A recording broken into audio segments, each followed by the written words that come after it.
a conocer de dónde nos están acompañando. Los invito a que nos saludemos por el chat para saber desde dónde nos acompañan. Nosotros estamos transmitiendo desde acá de Chile, Santiago de Chile, y los invitamos a conectarse desde el WhatsApp para poder saludarnos. Desde Manta, Colombia, bienvenida. Diana, desde Chile. Los invito a que nos conozcamos un poquito. Temuco, Chile, Geraldine, bienvenida. Desde Panamá, Betsy. Qué gusto tenerla por acá. Geraldine, tenemos de todo, de muchos lugares, de Antofagasta de Chile, Marcia Ábalos. Estamos muy contentos de estar con ustedes. De Cartagena nos habla Diana Caballero. Elena Herrera nos saluda desde Santiago de Chile. Estamos a punto ya de comenzar y queremos saber desde dónde nos acompañan. Dalia Silva nos acompaña desde Colombia. Bienvenida. Como el tiempo es oro y tenemos que cuidarlo, vamos a comenzar entonces nuestra actividad de hoy. Primero vamos a presentar al profesor Óscar Escobar Vargas, quien nos va a relatar el tema de evaluación, y luego Carla Briceño nos va a contar una información súper importante y beneficiosa para todos. ¿Ya? Por ahora vamos a presentar al profesor que tenemos hoy día, que hoy nos acompaña. Él es Óscar Patricio Escobar Vargas. Sus antecedentes académicos son muy completos. Él es magíster en desarrollo curricular y proyectos educativos de la Universidad Nacional Andrés Bello. El profesor tiene un diplomado en gestión y elaboración de proyectos educativos de la Universidad Nacional Andrés Bello. También es diplomado en evaluación de los aprendizajes de la Universidad Nacional Andrés Bello. Es diplomado en diseño curricular y metodologías de aprendizaje de la Universidad Nacional Andrés Bello y tiene una licenciatura en educación en castellano de la Universidad de Santiago de Chile. En su experiencia profesional, ha trabajado como profesor de lenguaje, ha sido coordinador académico del Colegio Polivalente Alejandro Flores. Además, fue director del Colegio Polivalente Alejandro Flores. También se desempeñó en la Universidad de Arturo Prat como coordinador académico, docente, como profesor de magíster, tanto en la modalidad virtual como presencial, y también trabajó como profesor guía de tesis y metodólogo en los magísteres virtuales de la Universidad de Arturo Prat. Además, tiene publicaciones en la revista RELEC, que la pueden buscar en la web, que se trata del acompañamiento profesional para mitigar prácticas con sesgos de género en el aula. Entonces, como ven, tenemos a un destacado profesor con el cual vamos a aprender mucho en esta jornada. Le damos la cordial bienvenida a don Óscar Escobar. Adelante, profesor. Muchas gracias, estimada profesora. Muy buenas tardes a todos y todas los que nos acompañan el día de hoy en este trabajo que vamos a tratar de hacerlo de la manera más sintética posible, entendiendo que cuando hablamos de evaluación es hablar de temas que son bastante complejos, y en los minutos que tenemos vamos a tratar de poder responder a ilustrarlo a todos ustedes desde cómo estamos trabajando la evaluación en América Latina y Caribe, principalmente en elementos que son mucho más pragmáticos, más que teóricos, entendiendo que la evaluación es transversal en todos los países y nosotros tenemos que ver de qué manera podemos aplicar en el aula lo que son diversas estrategias de evaluación, ver la pertinencia que existe de las estrategias con respecto a los instrumentos y revisar algunos elementos que tienen que ver con los paradigmas actuales con los cuales se trabaja en evaluación y por qué vamos a plantear ciertos elementos e indicar que hay que promoverlo en el aula y en la sala de clases, ya sea en educación primaria, en educación secundaria, como en educación superior, entendiendo que la evaluación no debiese cambiar la manera en cómo el profesor ve los procesos evaluativos en el aula. Por lo tanto, para dar inicio a la presentación, vamos a partir con un concepto de evaluación, y ahí tenemos algunos temas que son importantes de destacar con respecto a que la evaluación, lo primero que hay que entender que siempre es una gama de acciones y no es una situación puntual. Efectivamente, el proceso evaluativo está liderado por los docentes y en virtud de ello se tienen que generar las diversas estrategias para poder obtener lo que hoy en día llamamos la evidencia del aprendizaje, que finalmente ese es el concepto clave con el cual yo debo trabajar hoy en día la evaluación, que la evaluación tiene que dar cuenta de la evidencia del proceso de aprendizaje que está teniendo el estudiante en el aula, y no solamente como un resultado final o como un proceso que meramente se va a transformar en una calificación, una nota o un descriptor, sino que lo que yo debo recoger como docente son evidencias para que luego de ello yo pueda tomar decisiones pedagógicas para poder avanzar en el progreso de los estudiantes y llegar al fin último, que es mejorar los procesos de enseñanza y aprendizaje. Yo tengo que asegurarme como docente que los estudiantes puedan aprender más y mejor, y la única manera en que yo puedo asegurarme que los estudiantes aprendan más y mejor es poder evidenciar a partir de lo que los estudiantes realizan en el aula, y desde ahí yo poder tomar decisiones con respecto a cómo voy a avanzar, qué decisión voy a tomar, qué estrategia voy a tomar en la clase siguiente, en las 2 clases que vienen, si es necesario generar un proceso de replanificación. Todo eso parte a partir del nuevo paradigma que es entender que la evaluación no es netamente calificación, sino que la evaluación es un proceso que está inherente al aprendizaje y no está separado del aprendizaje. Y si pensamos nosotros hoy día que estamos en un contexto de pandemia, evidentemente hay ciertos cambios que hay que realizar con respecto a los procesos pedagógicos y al contexto de evaluación. Por lo tanto, es súper importante preguntarse cómo es el contexto actual de las clases en pandemia, y de esa manera cómo nosotros articulamos las estrategias de evaluación en este mismo contexto. Y para eso es importante mencionar que en muchos países las decisiones que se tomaron durante el año pasado y este año es que los profesores trabajan bajo el concepto de lo que es un modelo híbrido de aprendizaje, que en términos sumamente sencillos es un modelo semipresencial en donde el estudiante trabaja de manera autónoma en su hogar, y luego el profesor en las clases que va impartiendo va generando el proceso de acompañamiento y va transformando el espacio pedagógico en la resolución de dudas, en que el profesor actúe como un guía, como un acompañante del proceso de aprendizaje, y de esa manera poder lograr avanzar en los objetivos. Por ejemplo, acá en Chile se tomó la decisión de que existe una priorización curricular, precisamente porque se entiende que en un contexto de pandemia yo no voy a ser capaz de poder trabajar 38 semanas de clases efectivas y trabajar los objetivos de aprendizaje que me está planteando mi plan de estudio. Por lo tanto, la modalidad híbrida te permite también generar espacios para que el estudiante logre trabajar ciertos objetivos y yo luego en la clase los pueda complementar y los pueda transformar. Pero para eso yo tengo que generar un proceso inverso, que es lo que se denomina el aula invertida. El proceso de aula invertida es principalmente perdón, ahí lo que acabo de mencionar. El estudiante se le da el contenido, se le dan las estrategias de trabajo mediante video, mediante cápsulas educativas, mediante texto, materiales audiovisuales.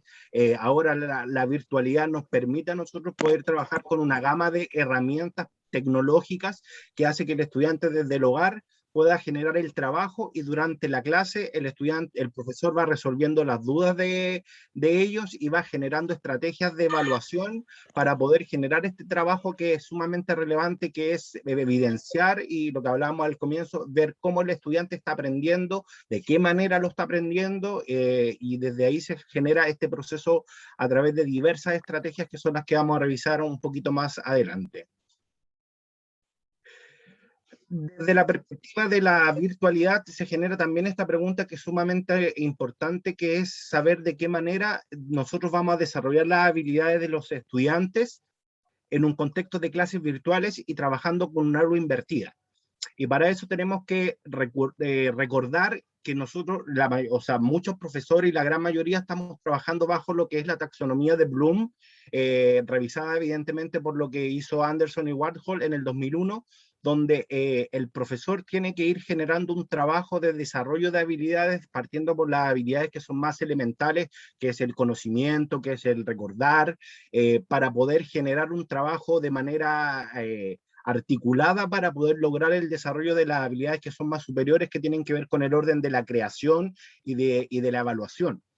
Entonces, para yo poder generar este tránsito, el trabajo de la virtualidad también nos invita un poco a poder organizar las clases de tal manera en que en la clase presencial el estudiante va a trabajar las habilidades que son más complejas, y desde su casa perfectamente con estos recursos que nosotros le brindamos a los estudiantes pueden trabajar las habilidades que tienen que ver con un orden más elemental, como es el conocimiento, como es el recordar, y desde ahí yo como profesor tengo que ser capaz de poder determinar cuáles son las estrategias que son pertinentes para poder desarrollar cada una de estas habilidades que yo voy a trabajar con los estudiantes en alguna de las asignaturas, ya sea en educación primaria, secundaria o en educación superior. Desde ahí, lo importante es que bajo esta premisa nueva de evaluación, que es poder rescatar evidencias, es que el profesor tiene que ser sumamente consciente de, de qué estrategia de evaluación voy a trabajar para poder lograr el desarrollo de esa habilidad. Y por otro lado, poder tener las evidencias de saber si el estudiante está o no logrando esas habilidades. Y para eso existen técnicas, existen instrumentos, que son los que nosotros vamos a revisar a grandes rasgos para poder determinar que efectivamente todas las decisiones pedagógicas que se tomen en el aula tienen que estar fundadas a partir de las evidencias de los estudiantes y a partir del contexto de cada uno de los niños y niñas que ustedes le imparten clase. Entonces, desde esa premisa, lo que ocurre en Chile, lo que ocurre en Colombia, lo que ocurre en Panamá o en Bolivia, no debiera ser muy distinto con respecto a las decisiones que el profesor deba tomar con respecto a la evaluación. Y aquí la evaluación hay que entenderla con respecto a lo que ocurre en el aula, más allá de lo que ocurre a nivel normativo o políticas públicas que nos puedan decir que nosotros tenemos que evaluar a través de pruebas, de quiz o de test, porque finalmente después van a existir evaluaciones externas como la prueba PISA, acá en Chile existe el CIMSE, en Colombia las pruebas Saber, que tiene que haber una articulación.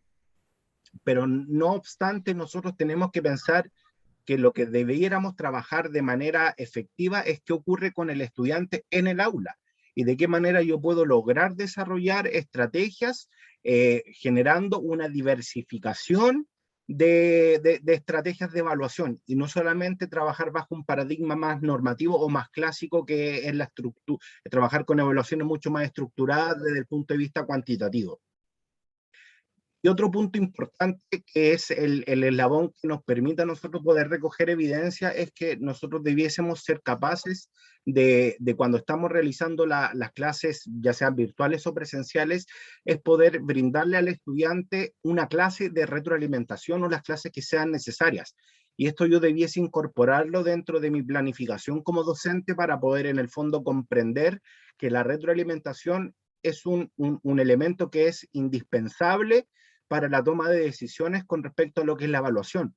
Por lo tanto, la retroalimentación viene un poco a ligarse con respecto al proceso completo de lo que yo entiendo por evaluación. Cuando hablamos de toma de decisiones, ¿qué necesito yo para tomar decisiones? La evidencia del estudiante, y esa evidencia yo la puedo recoger en el aula, pero también yo la puedo generar a través de un proceso de retroalimentación de lo que yo estoy evaluando. Y yo debiese transitar de la retroalimentación más elemental, que es cuando uno le dice al estudiante esto está bien o esto está mal, esto es correcto, esto es incorrecto, a una evaluación un poco más reflexiva, que es el tercer tipo de retroalimentación, que es la que nos va a permitir a nosotros decirle al estudiante de qué manera puede mejorar, generarle estrategias para que él pueda trabajar en base al error y de esa manera crear oportunidades de aprendizaje para cada uno de los estudiantes. Y eso yo lo puedo hacer con cualquier instrumento de evaluación, ya sean evaluaciones que tienen un corte más cuantitativo, trabajar reactivos, trabajar las alternativas, explicarle al estudiante. La mayoría de los estudiantes contestó, por ejemplo, muy buena la alternativa A versus la D. Entonces yo puedo generar un proceso de retroalimentación en poder conversar con el estudiante, porque la mayoría del curso eligió una alternativa que no era la correcta y la mayoría se centró en una. Entonces desde ahí yo puedo generar el proceso de retroalimentación para saber por qué el estudiante logró generar esa respuesta, y desde ahí yo también cuestionarme qué fue lo que hice yo como docente que le hice entender al estudiante que su respuesta era en ese sentido y no en este otro. También desde los elementos cualitativos se puede generar un trabajo mucho más también minucioso y específico y detallado, porque ahí yo puedo generar elementos que son más descriptivos y poder desde ahí generar un proceso de retroalimentación efectiva con el estudiante. Por lo tanto, cuando nosotros pensamos en poder determinar los conceptos de evaluación, tenemos que sí o sí tener en mente de que la retroalimentación es un elemento que es fundamental para poder tomar decisiones del proceso de aprendizaje. Desde ahí nosotros entonces podemos entender lo que hemos visto hasta el momento. Hay bastantes conceptos que son importantes, que es que en el fondo la evaluación, como decíamos en un comienzo, tiene que ser pertinente, me tiene que a mí permitir como docente tomar decisiones. Desde ahí yo genero evidencias de aprendizaje y genero una retroalimentación efectiva. Y eso yo lo puedo trabajar tanto en el aula invertida como en un aula más tradicional. Yo lo puedo trabajar en elementos de virtualidad, en la modalidad semipresencial o presencial. La evaluación no debiera cambiar el objetivo que tiene, sino que lo que yo voy a cambiar van a ser las estrategias, van a ser algunos recursos de trabajo, pero el sentido y la orientación que tiene que tener la evaluación tiene que seguir siendo la misma, y tiene que seguir siendo la misma en todas las modalidades de enseñanza, porque en toda la modalidad lo que yo tengo que lograr es generar el instalar habilidades en los estudiantes, habilidades de carácter cognitiva, habilidades que son emocionales, que son sociales, que son procedimentales. Y para eso yo necesito generar un proceso de retroalimentación que me permita también a mí trabajar elementos metacognitivos, y desde ahí plantearme cómo el estudiante está aprendiendo lo que aprende, o cómo lo aprende, o cómo no lo aprendió. Y para eso también es importante integrar el último punto, que es el trabajo colaborativo. El trabajo colaborativo entre los profesores de especialidad, entre la comunidad escolar, integrar a los apoderados, trabajar colaborativamente con los estudiantes, y de esa manera yo también poder tomar decisiones pensando en el contexto que están teniendo los y las estudiantes en el aula. Si alguien tiene alguna pregunta hasta el momento, la podemos hacer para seguir avanzando. Ahí las chicas del chat me dicen si hay alguna pregunta, sino para poder seguir avanzando. Ya, seguimos. Por el momento, profesor, no tenemos por el momento consulta. Ya vamos a tener y se las vamos a ir leyendo. Gracias, profesora. Es importante posicionarnos con respecto, cuando hablamos de una evaluación efectiva, nosotros no podemos dejar de lado el contexto actual que estamos viviendo nosotros hoy día, sobre todo elementos en pandemia que genera una distancia mucho más con las personas, que nos permiten en el fondo entender que la vida del siglo XXI es mucho más compleja. Es más compleja en el sentido de que está un poco deshumanizada, hay deterioro de las relaciones humanas, hay elementos que no nos permiten poder generar un proceso humanizador del aprendizaje. Entonces es vital desde ese punto de vista entender que para que una evaluación sea amigable, sea humanizadora, no solamente yo tengo que pensar en el diseño del instrumento y de la estrategia, sino que también tengo que pensar en mi rol como profesor y cuál es la actitud que yo voy a tener como docente al momento de trabajar las evaluaciones en el aula, en el que el estudiante no entienda que la evaluación es un castigo, o que la evaluación va a generar temor cada vez que yo hable de que al estudiante lo estoy evaluando. Y la única manera de poder romper con ese círculo de pensamiento un poco tradicional es que el profesor tiene que tener estas 4 características que para mí son esenciales, que tienen que ver con elementos actitudinales y elementos procedimentales. O sea, la calidez, la comprensión hacia el estudiante son fundamental al momento de poder tomar buenas decisiones. Y por otro lado, el estar atento, el ser un guía, nos va a permitir nosotros poder entender de que estamos viendo el rol del docente desde un punto de vista más socioconstructivista, más que desde el canon más tradicional y más conductista, en donde hay una lejanía entre el profesor y el estudiante. Nosotros tenemos que ser capaces de poder convocar a nuestros estudiantes a que sientan que la evaluación no es un elemento ajeno al aprender, sino que es un proceso que está inherente, y para eso también necesitamos que las características que nosotros tengamos como profesores tengan que ser centradas en la humanización de las prácticas pedagógicas, y parte por el rol que nosotros como docentes estamos teniendo. Y si nosotros pensamos en características podemos tener, aquí yo les presento algunas que son, las pueden mirar, que en el fondo tienen que ver también con cómo yo logro, puedo ser alegre, amable, paciente, comprensivo.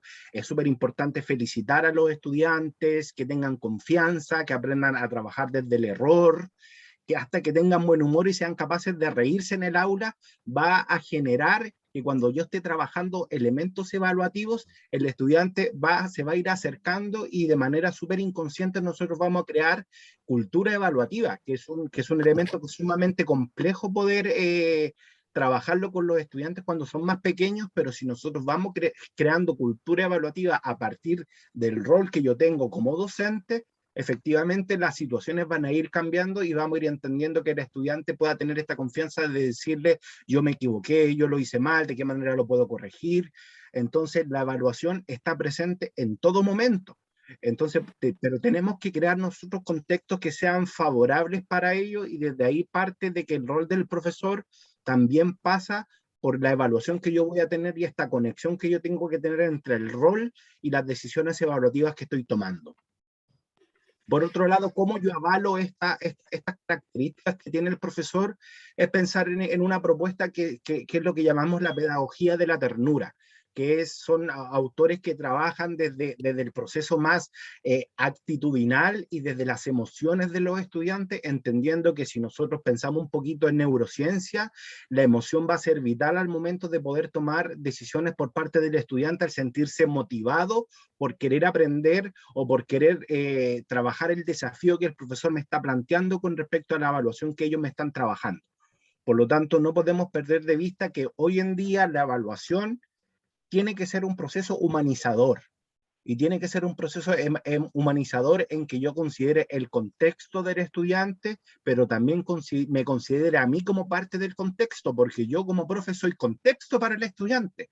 Entonces yo no puedo tener características que vayan en contra y que no promuevan una evaluación que sea eficiente y una evaluación que sea cercana para que el estudiante pueda desarrollar las habilidades que tiene que desarrollar en cada uno de los niveles y en cada una de las disciplinas. Ya redundando un poco en ese contexto de aprendizaje que estábamos hablando y que ya hablamos de la pedagogía de la ternura, entender finalmente nosotros estamos trabajando bajo un paradigma que es constructivista. Y desde esa manera yo me tomo que cuando yo genero estrategias de aprendizaje, estas estrategias de aprendizaje ahí me plantean, no es trabajar bajo un producto, o sea, no es solamente el resultado lo que me interesa, sino que lo que me interesa es ver el camino que el estudiante está teniendo en el proceso de construcción del desarrollo de las habilidades que el estudiante va a tener.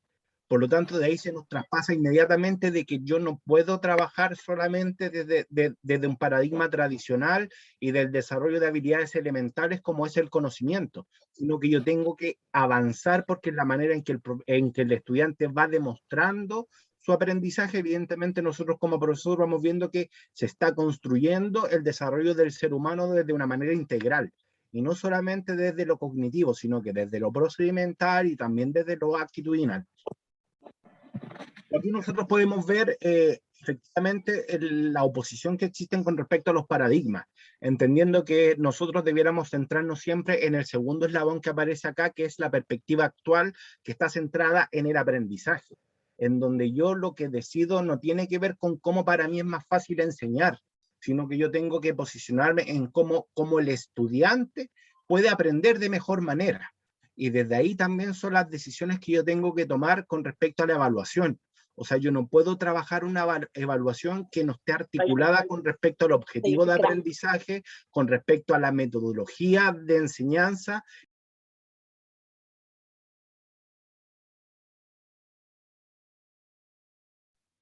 Oscar, está silenciado. Sí, nadie me silenció. Ahí volví. Entonces, como decía, tenemos que centrarnos en este paradigma interesante que es el aprendizaje, porque va a ir de la mano con lo que ya planteamos al comienzo, que es entender la evaluación como parte de este proceso de aprendizaje y no centrado en lo que es en el proceso de enseñanza.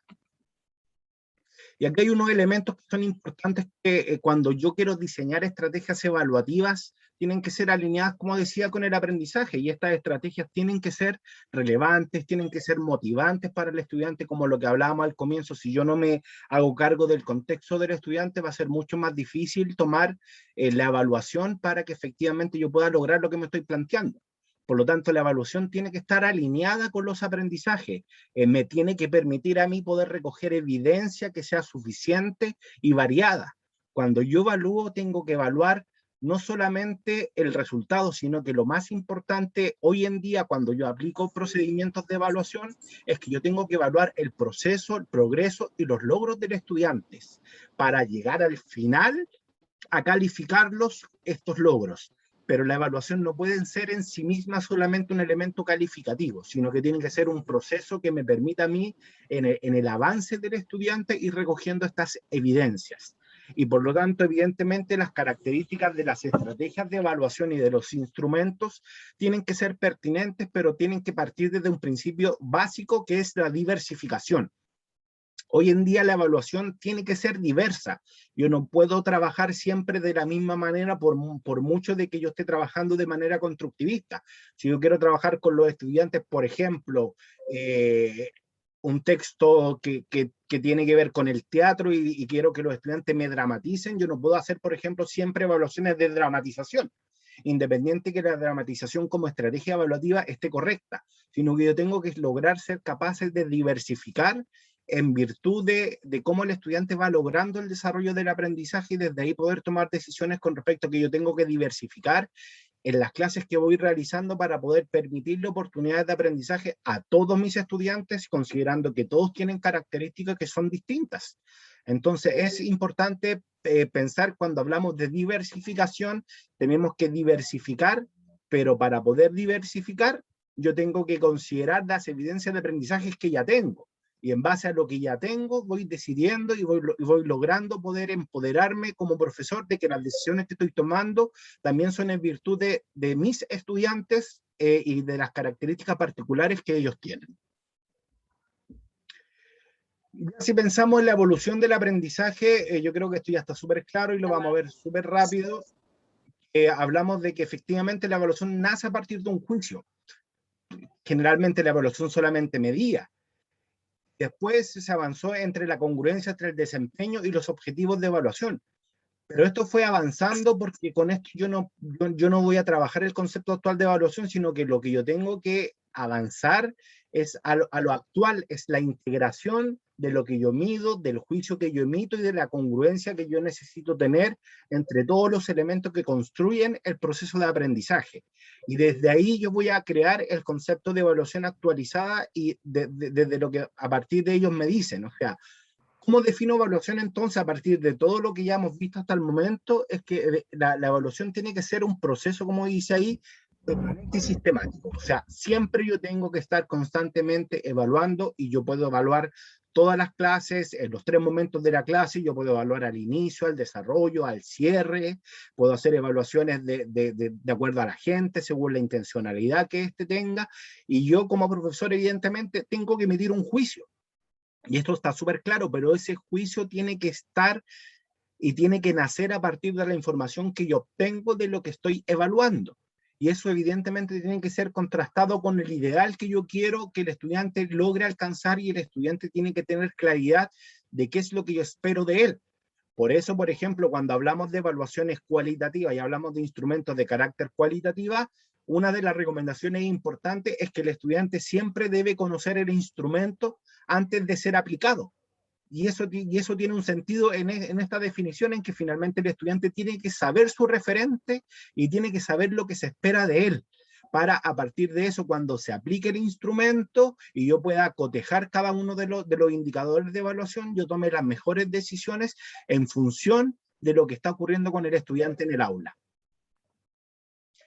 Y desde ahí nosotros eliminamos lo que ya habíamos hablado con respecto a a que acá existe una oposición con respecto a lo que pasa con las funciones que son de carácter pedagógicas o son funciones sociales. Y ahí entendemos que cuando hablamos de una función social, hablamos del paradigma más tradicional que tiene que ver netamente con que la evaluación me va a permitir a mí certificar, me va a permitir a mí calificar y voy a tener una evaluación en términos sociales.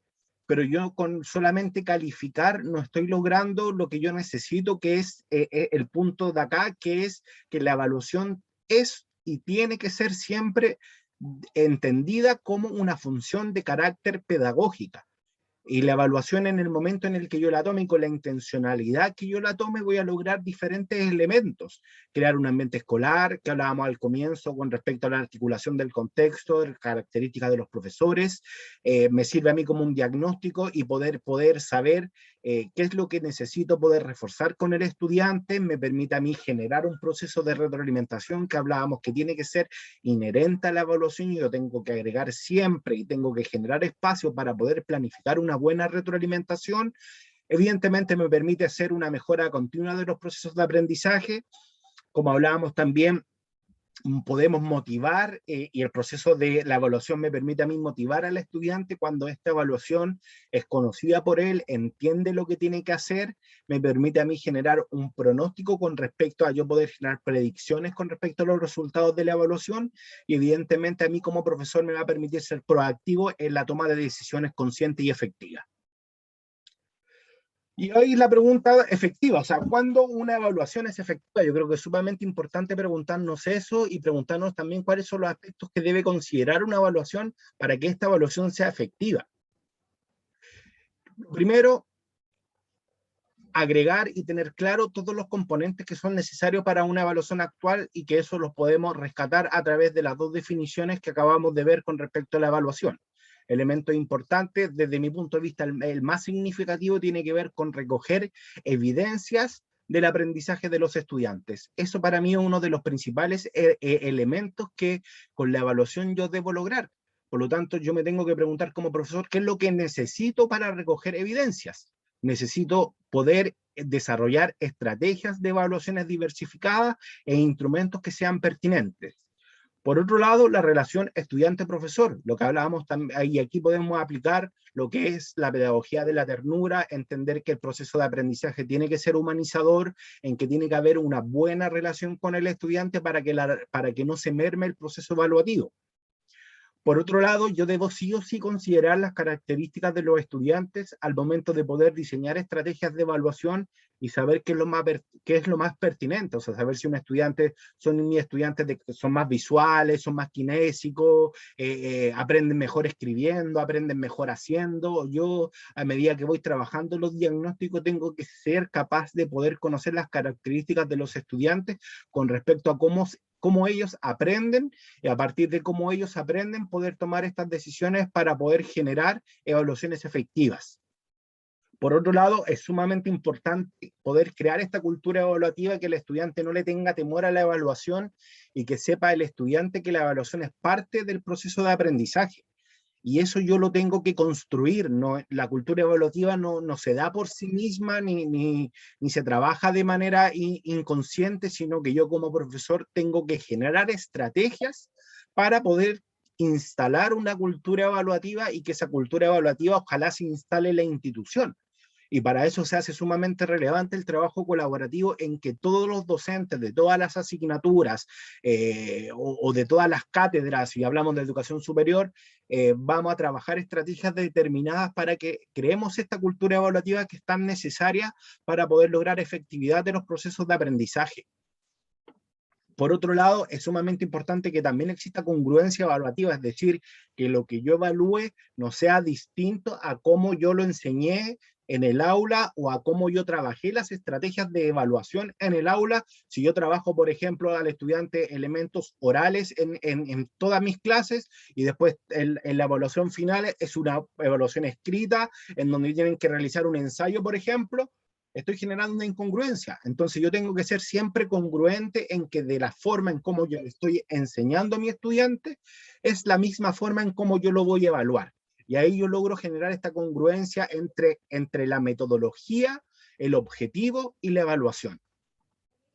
Por otro lado, promover estrategias de evaluación auténtica, que es lo que vamos a ver si el tiempo nos da para poder alcanzar a revisar, que desde el paradigma actual debiéramos nosotros trabajar en todos los niveles y en todas las modalidades de enseñanza, trabajar bajo el paradigma de lo que es la evaluación auténtica, que es la evaluación centrada en el estudiante, que me permite a mí recoger evidencias, que tiene ciertas características que me permiten a mí poder medir el desempeño del estudiante y entenderla que lo más importante tiene que ver con el contexto y a partir de eso poder crear propuestas de evaluación y propuestas de estrategias que sean innovadoras. Y ojalá alcancemos a verlo para poder en el fondo determinar algunos conceptos que son relevantes.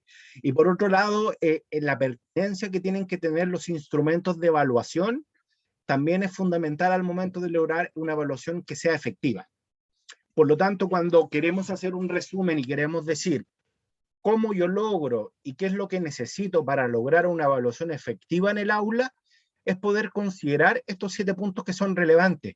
Y si nos damos cuenta, no solamente tienen que ver con el instrumento que yo trabajo o con la estrategia que yo estoy trabajando, sino que tiene que ver con todo un contexto en el aula y que finalmente la manera en cómo yo estoy enseñando no tiene que ser muy lejana a cómo yo estoy evaluando, sino que tiene que haber una articulación de todos esos elementos, incluyendo el rol que tiene que tener el profesor, que hablábamos de estas características particulares que debiese tener.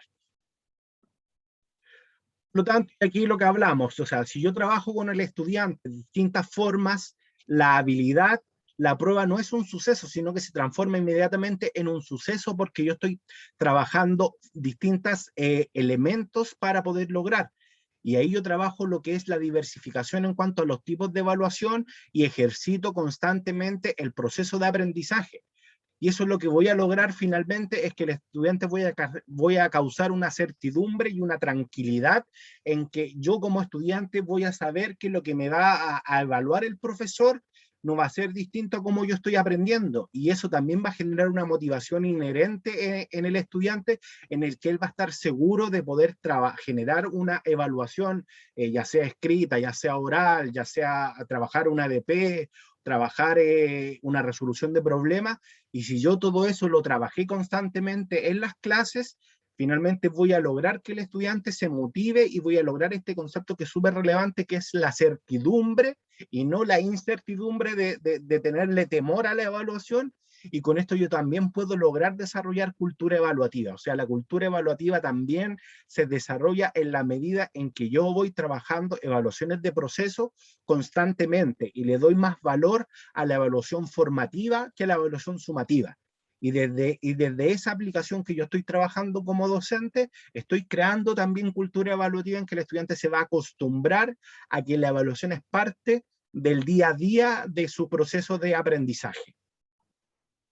Cuando hablábamos nosotros de buscar esa congruencia, es efectivamente en que aquí es súper clave este elemento que aparece de este estudiante que está acá al lado, en que lo que yo pienso, la manera en cómo yo actúo y la forma en cómo yo siento, no debieran ser muy distintas en el proceso de aprendizaje si efectivamente yo estoy garantizando congruencia en las decisiones que estoy tomando, decisiones sobre los objetivos, decisiones sobre los métodos y técnicas que estoy trabajando y decisiones sobre la evaluación, y hacer que todo esto coexista, conviva, se comunique para que el estudiante genere esta tranquilidad al momento de poder trabajar las evaluaciones en el aula. Por lo tanto, sí es súper importante que cuando yo genere una decisión sobre el objetivo, debo pensar inmediatamente en esta estrategia de evaluación que yo voy a trabajar y en este instrumento que yo voy a tomar para poder evaluar la estrategia evaluativa que estoy trabajando. Y ahí se logra efectivamente la congruencia, unifica los elementos del currículum. O sea, se hace súper importante que efectivamente todos estos elementos, mi objetivo, la forma en que yo ejecute la clase, cómo yo evalúo los resultados, van a convivir y se van a comunicar, y por lo tanto las decisiones van a ser efectivas, van a ser decisiones que van a nacer a partir de lo que ocurrió en la evaluación, de lo que ocurrió en la clase. Yo voy a generar un análisis de los resultados en función del objetivo que trabajé y poder revisar si efectivamente estamos logrando los niveles de aprendizaje que son esperados. Y si no se logran, se deben tomar decisiones, y esas decisiones tienen que nacer a partir de lo que ocurre en este proceso que está centrado en el aula, centrado en la clase y centrado en lo que es la evaluación. Por lo tanto, nosotros hay varias preguntas. Cultura evaluativa, lograr que los estudiantes no se copien en las pruebas, evidentemente eso se va a lograr en la medida en que logramos instalar esta cultura evaluativa y logramos integrar los elementos que estamos trabajando. ¿Cómo lograr que estudien para las pruebas? También el proceso de aprendizaje incluye el generar y el desarrollar habilidades que tengan que ver con habilidades académicas. Saber cómo yo le enseño al estudiante a estudiar también es parte de las necesidades que el estudiante tiene y parte de lo que yo como docente me tengo que hacer cargo. Lograr autoevaluaciones honestas es una pregunta interesante. ¿Cómo logramos los profesores el hábito de generar instrumentos de observación? Sumamente importante, que lo vamos a ver a continuación. Y cómo internalizar la importancia de una tabla de especificación, cómo es relevante planificar una evaluación cuando yo la estoy trabajando. Si yo logro responder todas estas preguntas de manera exitosa, efectivamente estoy logrando instalar cultura evaluativa. ¿Cómo instalar la retroalimentación? Ya lo vimos, eso es sumamente relevante porque es parte del aprendizaje. Por lo tanto, ahí hay unos elementos que son importantes que también sintetizan lo que es la cultura evaluativa, que es cómo la logro instalar a partir de la diversificación evaluativa, sistematizando los procesos de aprendizaje, hacer una evaluación jamás debe ser una amenaza para el estudiante, y aquí volvemos al concepto que revisábamos al comienzo de que yo tengo que causar certidumbre en el estudiante, y trabajar un juicio valorativo no es lo mismo que castigar, es decir, que el estudiante entienda que la evaluación jamás va a ser un castigo, sino que es una valoración a partir de las evidencias de aprendizaje que yo estoy recogiendo. Y evidentemente eso no es suficiente, sino que, como ya revisamos, el rol del docente tiene que ser fundamental y tiene que acompañar a cada uno de estos 4 pilares que son fundamentales para poder instalar cultura evaluativa y trabajar la evaluación desde un punto de vista contemporáneo y actual. Ahora, cuando nosotros pensamos ya centrado en técnicas o estrategias de evaluación, tenemos 2 grandes familias. Tenemos la familia de la evaluación cuantitativa y de la evaluación cualitativa, que lo primero que hay que entender que no son evaluaciones que son opuestas, sino que pueden ser complementarias, pero sí se diferencian por el tipo de instrumento que yo estoy trabajando. Entender que la evaluación cualitativa es la que yo debiera trabajar por sobre la cuantitativa, porque evidentemente la evaluación cualitativa responde a los modelos que son mucho más contemporáneos, en que yo puedo recoger mayor cantidad de evidencias, porque la evaluación cualitativa tiene un carácter que es mucho más descriptivo. Y por lo tanto, a partir de lo que yo estoy describiendo del estudiante, yo no solamente describo el cómo está desarrollando la habilidad, sino que también la actitud y también el procedimiento, y de esa manera yo puedo lograr evaluar al estudiante de una manera mucho más integral, lo cual la evaluación cuantitativa no me permite muchas veces, porque son evaluaciones de reactivos, son evaluaciones de alternativas, son evaluaciones de verdadero y falso, que no me permiten a mí poder recoger una evaluación que sea integral en cuanto al estudiante, y por lo tanto la estrategia de evaluación y el instrumento me permite tomar decisiones hasta cierto nivel. En cambio, cuando yo trabajo una evaluación que es mucho más cualitativa, me permite a mí profundizar de mejor manera. Si nosotros pensamos en tipos de evaluación, pensando en esto, existen varias familias.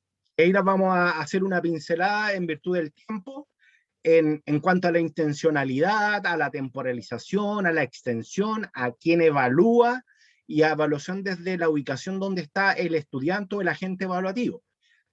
Por temas de tiempo, yo me voy a centrar en 2 que son sumamente importantes y que desde mi punto de vista se complementan con entender estos principios actuales y contemporáneos de evaluación, que tienen que ver, la primera, con el agente evaluativo, es decir, yo debo ser capaz de promover evaluaciones que transitemos por los 3 tipos de acuerdo al agente, no solamente del docente al estudiante, sino que nosotros también promovamos la coevaluación entre los estudiantes y que el estudiante también se autoevalúe.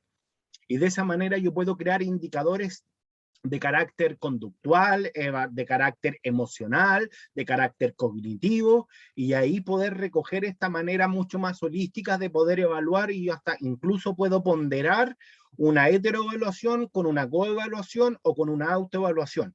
Pero ¿qué es lo importante? Y cuando hablamos de diversificación de evaluación, también tenemos que pensar no solo en la estrategia, como dije, he reiterado constantemente, sino que también cuando hablamos de diversificación, hablamos que los tipos de evaluaciones también tienen que ser diferentes y no solamente que yo como profe evalúe al estudiante, sino que también promovamos la coevaluación y la autoevaluación. Y por otro lado, según la intencionalidad que tiene la evaluación, nosotros tenemos dos grandes familias que es la evaluación formativa y la evaluación sumativa. Pero lo que yo debo promover constantemente para poder lograr esta evidencia de aprendizaje y recoger los datos que yo necesito tomar, tengo que promover de manera constante y ojalá en todas las clases trabajar evaluaciones formativas. Y ahí yo puedo trabajar evaluaciones formativas en los 3 momentos de la clase, al inicio, al desarrollo o al cierre. Y dejar la evaluación sumativa solamente cuando yo quiera calificar, pero yo también debo entender que cuando evalúo de manera formativa, yo puedo también transformar la evaluación formativa a un carácter sumativo. Pero sí es importante determinar que cuando hablamos de diversificación de estrategias de evaluación, esa diversificación de estrategias de evaluación tienen que ver con cuando yo genero evaluaciones formativas, no solamente le voy a preguntar al estudiante si sabe o no sabe lo que le estoy consultando, sino que proponer desde el punto de vista de la innovación pedagógica estrategias de aprendizaje que sean motivantes para el estudiante. Y ahí yo puedo crear un sinfín de estrategias que en el fondo debiésemos nosotros acompañar en cada una de las clases en donde lo que yo promueva de manera permanente sea la evaluación formativa. Por eso es súper importante entenderla que el propósito que esta tiene principalmente es para monitorear, acompañar al estudiante, pero a mí también como profesor me permite poder saber las evidencias del aprendizaje para que yo pueda tomar decisiones. Y una de las decisiones importantes que me permite a mí la evaluación formativa es que yo puedo generar una planificación en reversa, más conocida como una remedial, en el sentido de que en base a los resultados de aprendizaje de los estudiantes, yo voy a recoger estas evidencias y estas evidencias me van a permitir a mí como docente generar una planificación y una nueva experiencia de aprendizaje considerando aquellos resultados que no fueron logrados y aquellos aprendizajes que fueron más descendidos o las habilidades menos logradas. Entonces, cuando yo planifico, yo debiese dejar siempre espacio para dos temas que son relevantes en la evaluación hoy en día, que es primero la retroalimentación, que es generar un análisis con los estudiantes, y por otro lado generar espacio para una planificación en reversa y poder aplicar remediales en el caso de que no esté logrando los resultados que yo espero. Y eso debiera yo siempre trabajarlo en base a estas preguntas que organizan un poco cada uno de estos 3 momentos, que hacen más significativo y que en el fondo yo considere a aquellos estudiantes que no están lográndolo, a aquellos estudiantes que son un poquito más lentos, a aquellos que aprenden de otra manera, y proponerle otra actividad. Y ahí yo estoy cumpliendo con otro principio que es fundamental, que es que estoy diversificando la evaluación pensando en las oportunidades de aprendizaje que yo les tengo que generar a determinados tipos de estudiantes. Cuando hablamos de técnicas, ahí hablamos un poquito de las técnicas que son un poco cuantitativas, que es, vamos a subir esto para revisarlo, ahí tenemos técnicas cuantitativas que cuando nosotros ya estábamos recién conversando, la idea es que en el fondo estas técnicas cuantitativas sean en menor porcentaje, porque principalmente no me permiten a mí poder recoger todo lo que yo necesito con respecto al desarrollo del aprendizaje integral del estudiante. Exámenes orales, exámenes escritos, tipos de redacción como por ejemplo ensayos o pruebas tipo test, que en el fondo yo debiera promoverla en menor cantidad y lo que debiera promover en mayor cantidad y calidad son las técnicas de carácter mucho más cualitativas. Porque efectivamente las técnicas cualitativas me permiten a mí poder recoger muchos elementos del proceso de los estudiantes, no solamente aquellos que tienen que ver con un carácter netamente cognitivo, sino que también me permite a mí poder trabajar elementos principalmente de la manera procedimental, y me permiten a mí poder recoger evidencias y me permiten a mí poder generar un desarrollo mucho más holístico e integral de parte de los estudiantes. Y ahí tenemos algunos ejemplos, por ejemplo, si yo aplico debate, genero asamblea, puedo generar conferencias, foros, entrevistas, análisis de diarios de campo, anecdotarios, y ahí tenemos un sinfín de estrategias cualitativas que yo podría aplicar y que me permiten a mí principalmente como docente observar, poder describir y a partir de esa descripción poder evidenciar cómo se está desarrollando el aprendizaje en los estudiantes. Y evidentemente cuando yo trabajo técnicas, también lo que debo tener consciente es que los instrumentos de evaluación deben ser pertinentes, y si yo voy a promover una evaluación de carácter que es más cualitativa, los instrumentos que son más pertinentes para evaluar de manera cualitativa son los instrumentos de observación. ¿Y cuáles son estos instrumentos de observación que se trabajan en las distintas modalidades? Tenemos estos 4 que son los centrales. El registro anecdótico, que es la pauta de cotejo, una escala de apreciación, o rúbricas que son las más integrales en el fondo y las que nos permiten trabajar de mejor manera. O sea, yo debiera promover, efectivamente, cuando esté tomando una estrategia que es de carácter cualitativo, por ejemplo, una exposición oral, saber que esa exposición oral tiene que ser congruente con mi instrumento de evaluación, y para poder evaluar una exposición oral yo voy a trabajar con una rúbrica.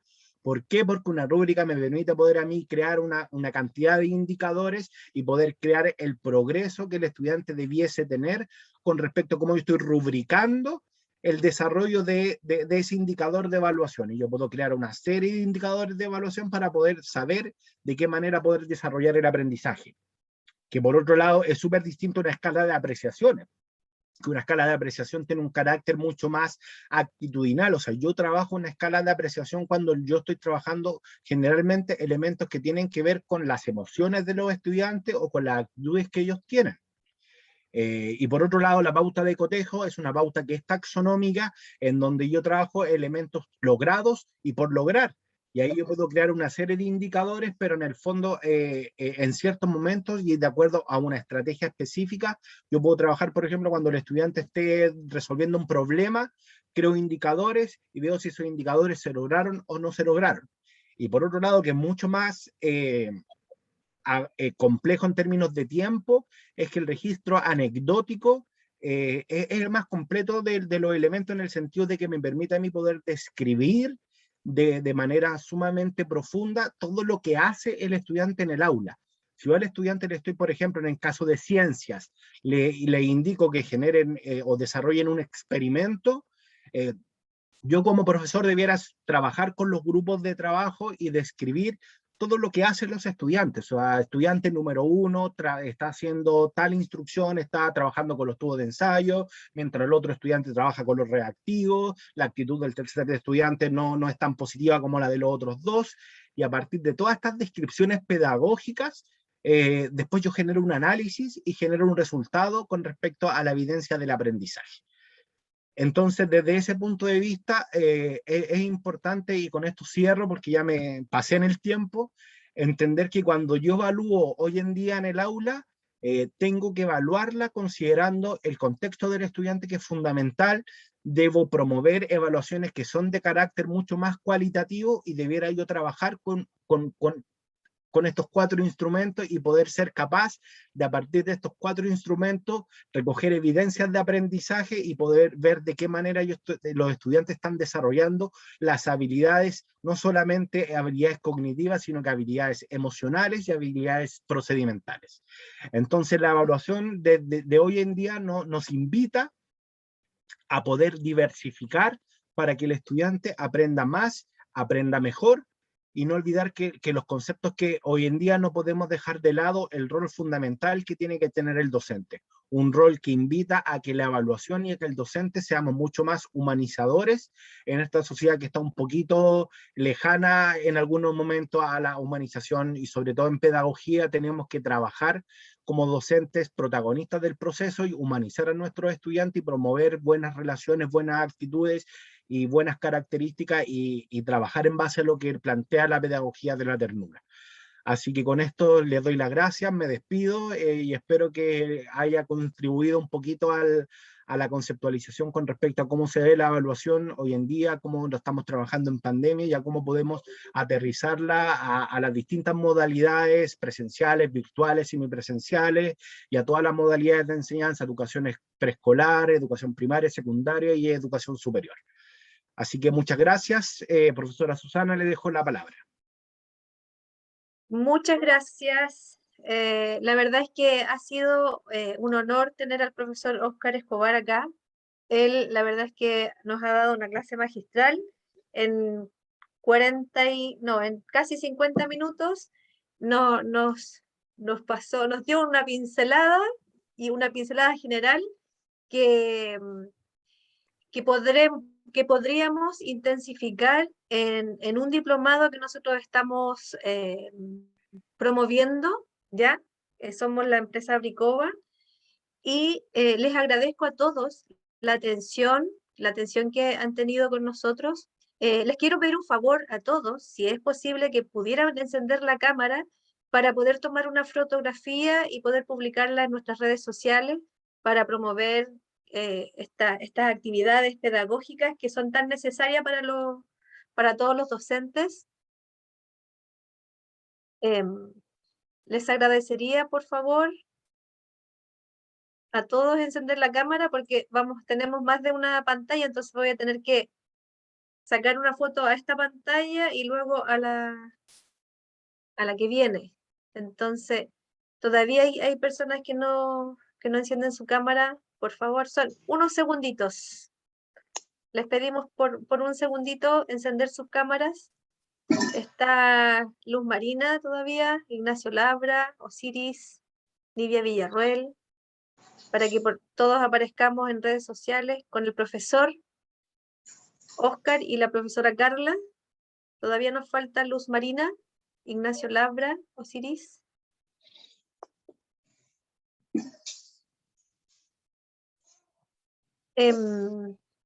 Mari, cuando quieras puedes tomar la fotografía, por favor.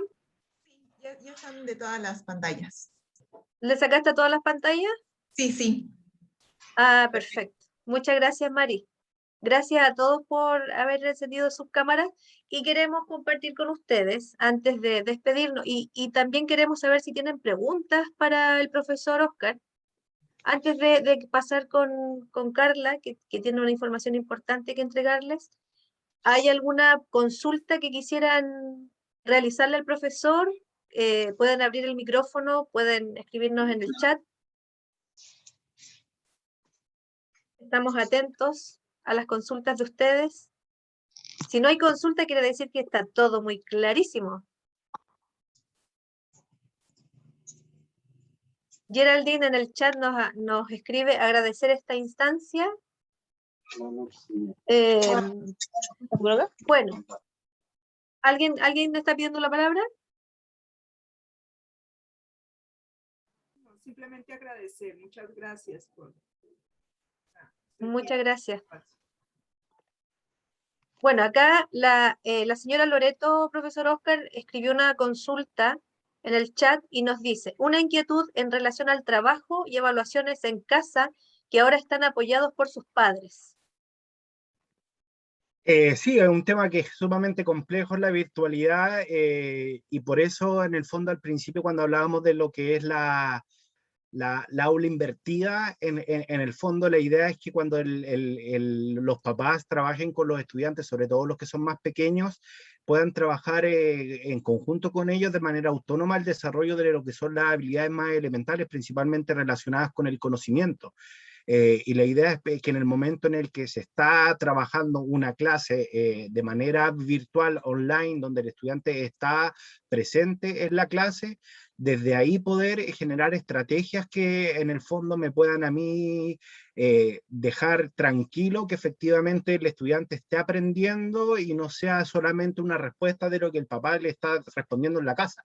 Y que efectivamente a nosotros siempre nos va a quedar la gran duda cuando le mandamos una tarea para la casa, sobre todo ahora si los estudiantes están 100% virtuales, siempre nos va a quedar la duda si efectivamente el estudiante la hizo o no con ayuda o sin ayuda. Y yo creo que la única manera de poder lograr a uno como profesor resolver esta interrogante es poder trabajar estrategia que sea diferente a lo que yo le propuse al estudiante en el aula, pero que en el fondo sea relacionada con lo que trabajé. De tal manera en que yo invito al estudiante a la participación y a la reflexión y que podamos socializar la manera en cómo recogimos las respuestas y de esa manera yo tener la tranquilidad de que si el estudiante está acertando es porque evidentemente está aprendiendo. Y desde ahí nosotros quitar estos fantasmas con respecto a la colaboración del apoderado, yo creo que en el fondo va a existir siempre esta incertidumbre, pero la tranquilidad para uno va a consistir en la medida en que uno en la clase que esté realizando de manera virtual y sincrónica, desde ahí poder generar las estrategias para poder evidenciar el aprendizaje a través de un proceso de socialización del desarrollo de la estrategia y hacer que el estudiante en el momento desarrolle la estrategia en conjunto cuando está el profesor presente.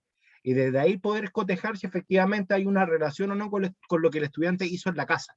Pero lo que yo debiera promover de manera exitosa es que el estudiante, cuando esté sin el profesor, trabaje el estudio, desarrolle estrategias, pero lo que tiene que ver con estrategias que son un poquito más avanzadas, con habilidades que son más complejas, se trabajen de manera sincrónica, porque de esa manera a mí me permite poder tener la seguridad que el estudiante está aprendiendo. Ahí responder un poco a la profesora. Muchas gracias, profesor. Bueno, tenemos bastante mensajes, pero Gracias. de agradecimiento, de agradecimiento. Entonces, antes que nos desconectemos todos, le vamos a dar la oportunidad a la profesora Carla Briceño, que nos va a presentar una información relevante que les puede servir y les puede llamar la atención y se pueden incentivar, porque todo lo que el profesor nos presentó hoy lo podrán... lo podremos llevar a cabo en un diplomado que nosotros estamos trabajando con mucho cariño para todos ustedes. Adelante, Carlita. Gracias, profesora Susana. Gracias, profesor Oscar. Excelente presentación. La evaluación es un tema que nosotros, los docentes, ¿cierto?, debemos ir perfeccionando día a día. Y además lo quiero felicitar porque ocupó un término que a mí me encanta, la evaluación humanizadora.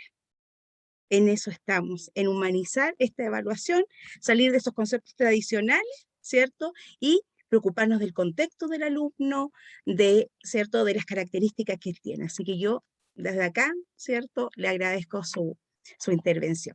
Les cuento un poquito. Hoy día, ¿cierto?, estuvimos en este webinar, muy bueno, que ¿cierto?, le agradecimos al profesor. Bueno, y les queremos dejar esta invitación a realizar un diplomado en evaluación de los aprendizajes, que está dirigido a quienes, ¿cierto? A los profesores, a los docentes directivos, a los coordinadores académicos, a los jefes de ciclo, a los docentes universitarios, porque el profesor Oscar lo decía, lo dijo en el inicio, la evaluación es transversal, independiente del nivel educativo. Entonces, como Bricoa, ofrecemos este diplomado. Ahí ustedes se van a encontrar, ¿cierto?, que nosotros solicitamos ciertos requisitos, como un formulario de preinscripción, con su cédula de identidad, su DNI, dependiendo del país, y también ciertas información que usted tiene que completar para realizarlo, que es importante. Ahora, ¿en qué consiste este diplomado? Este diplomado, ¿cierto?, consiste en... tiene 4 asignaturas, las cuales se dan mensualmente. La primera lleva por título caracterización de los componentes del proceso de enseñanza-aprendizaje, de acuerdo con la normativa vigente de cada país. Vamos a ver la evaluación, ¿cierto?, de manera transversal, independiente del país. 2, también la evaluación de los aprendizajes como eje articulador del aprendizaje. El 3, procedimientos e instrumentos evaluativos, ¿cierto? Y 4, aplicación de la evaluación en un eje de aprendizaje. Dentro de todas esas asignaturas, ¿cierto?, se van a trabajar distintos tópicos, desde creación de instrumentos evaluativos, la evolución del concepto que el profesor ya nos habló, del concepto de evaluación, los agentes evaluadores, ¿cierto?, etcétera. Este diplomado tiene una duración de 4 meses, con clases sincrónicas martes y jueves, en horario de las 19 y 20 horas, ¿cierto? Hora chilena, que nosotros ahí, ¿cierto?, luego las vamos a convertir, y comienza el 6 de septiembre de este año. Piensen que tiene una duración de 4 meses. ¿Cómo está, cierto? ¿Cómo vamos a ir trabajando estos módulos? estas asignaturas. 32 clases virtuales por Zoom, clases online, actividades académicas, lecturas, foros, quiz, trabajo intermedio y trabajo finales, pero que no se estresen, ¿ya? Trabajos que no van a ser, a lo mejor, ¿cierto? Que los vayan a presionar, sino que donde se evidencie su aprendizaje, más que nada. También estamos con el tema, ¿cierto?, del respeto, de la neurociencia, a construir juntos el aprendizaje. Aquí están, ¿cierto? También están cómo se van dando las asignaturas, lo que se va a entregar. En todas se entrega material obligatorio, documento, ¿cierto? Los PDF, material adicional como videos, documentos, ¿cierto? De autores, foros, una muy buena forma, ¿cierto? Una buena técnica de evaluar a través de los foros, videoconferencias, quiz. En todas las unidades, ¿cierto? Se da la misma forma de trabajo. Aquí está la evaluación y calificación, que acá, independiente del país, acá tenemos personas de Panamá, de Colombia, de Chile, de Bolivia, independientes, ¿cierto?, del país, el puntaje máximo total de aprobación va a ser, ¿cierto?, con 100 puntos a un 100%, para no caer, ¿cierto?, porque en Chile se califica, perdón, con una escala, en Bolivia con otra, ¿cierto?, y en Colombia y en Panamá con otra. Acá todo es al 100%. Y un mínimo para aprobar de un, ¿cierto?, 60%. Para mayor información, ¿cierto? Acá tenemos, saquen un pantallazo si usted está interesado. Para Bolivia, usted se va a contactar, ¿cierto?, con nuestro agente Diego Dávalos Terraza, y ahí aparece, anoten, ¿cierto?, los correos electrónicos, informacionesbolivia@bricoa.cl, informaciones en Colombia a través de Omar Martínez Castañeda, y también tenemos información en Chile para Micaela Gutiérrez Salas. Para Colombia y Panamá es el mismo agente, don Omar Martínez Castañeda, y la misma dirección. Saquen un pantallazo si les interesa, ¿cierto? Y pueden solicitar información.